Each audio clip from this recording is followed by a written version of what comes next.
મત આપવાનો video viral થતા ખળભળાટ। ભાજપમાં તાલુકા પંચાયતમાં જિલ્લામાં બેમાં ભાજપ પર જ નાખવાના તો કોંગ્રેસમાં ના એમાં અમને નહીં ફાવે, કારણ કે અમને 5 વર્ષથી આમાં લાભ મળે। એ લાભ તો મારે દેવરાવો હોય ને। એમ હા તો હું કહું એમ કરો ને, હા નાખજો કોંગ્રેસમાં, પાણી પીઓ ત્યારે ખોડાવી દઈશ। કાંઈ વાંધો નહીં, બસ ઈથી આપણે કાંઈ વધારે ન જોવું। સાંભળ્યું તમે? વાંકાનેરના ભાજપના ધારાસભ્ય જીતુ સોમાણી ખુલ્લેઆમ શાક માર્કેટમાં એક કાર્યકરને સ્થાનિક ચૂંટણીમાં કોંગ્રેસને મત આપવાની અપીલ કરી રહ્યા છે। જ્યારે જીતુભાઈ શાક માર્કેટમાં બેઠા હતા ત્યારે એક આગેવાન આવે છે અને તેને પૂછે છે કે આ વખતે શું કરવાનું છે, ત્યારે તેઓ તેને કોંગ્રેસને મત આપજો તેવી અપીલ કરી રહ્યા છે। વિડીયો વાયરલ થતા ખળભળાટ મચી ગયો અને જીતુ સોમાણીએ ખુલાસો કર્યો।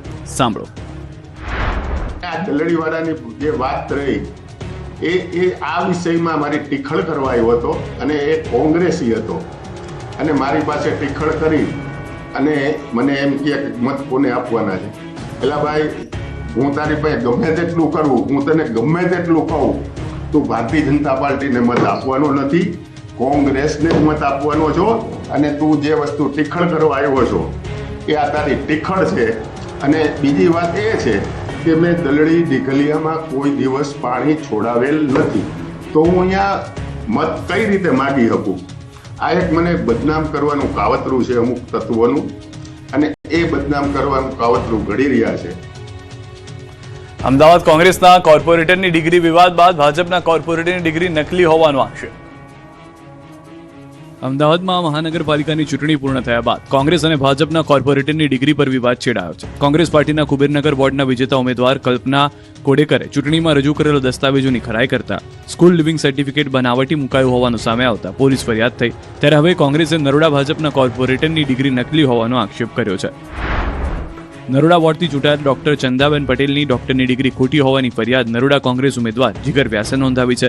સમગ્ર મામલે પ્રદેશ કોંગ્રેસના પ્રવક્તા હેમાંગ રાવલે આક્ષેપ કર્યો કે ચૂંટણી દરમિયાન પોતાના એફિડેવિટમાં ખોટી માહિતી આપી, જેને લઈને ખળભળાટ મચી ગયો છે।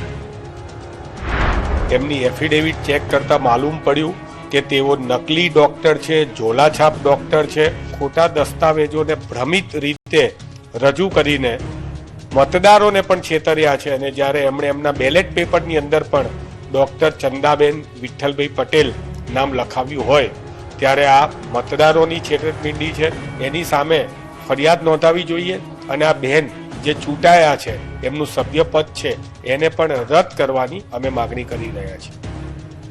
દ્વારકામાં મનરેગા કર્મચારીઓએ વેતન માટે વિરોધ કર્યો। દેવભૂમિ દ્વારકા જિલ્લાના મનરેગા કર્મચારીઓના છેલ્લા 6 માસથી અટવાયેલા વેતન મુદ્દે હવે વિરોધનો સૂર ઉગ્ર બન્યો છે। રાજ્યભરમાં મનરેગા કર્મચારીઓમાં ભારે રોષ જોવા મળી રહ્યો છે।